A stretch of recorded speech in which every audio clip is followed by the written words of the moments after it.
How to EQ vocals to sound professional? First, grab a surgical EQ. When I say surgical, I mean a digital and not an analog modeled EQ. I like the FabFilter Pro-Q4. Let's get rid of the low end. Nobody sings at those low frequencies and it muddies up your kick and your bass. I usually apply a high-pass filter at around 90 Hz for male vocals. For female vocals, a little bit higher. Set the slope to 24 dB per octave. And if you're concerned about phasing issues, you can switch to linear mode. Next, cut between 150 and 250 Hz about 3 to 4 dB. This cut creates space for your snare to punch through. Your mix will sound cleaner.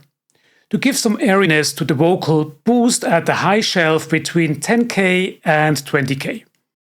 This adds sparkle and shine. Pop vocal especially love this treatment.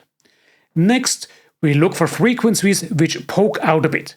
Soften them gently, a 2 to 3 dB reduction will do. Just tame the sharp spots. Want to bring your vocals forward? Boost around 1 to 1.5 kHz. This adds presence. And for clarity boost, add 4 to 4.5 kHz. Modern pop vocals need both of these enhancements. But there's one important thing. Protect the fundamental frequencies. They define the vocal's tone. Leave them alone. And one final tip. Make your EQ dynamic. Vocals move and breathe. Static EQs can't follow that movement. Dynamic EQs respond fluidly to that performance. Your vocal will sound natural and polished.